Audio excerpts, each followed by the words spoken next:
Right over here, and then the fly flap wings emoticon is right over here.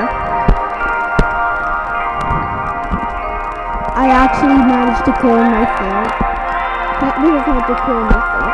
First, use the clone here from the avatar we found. That's how to make it. Headless, bodiless. No, I'm not becoming like that.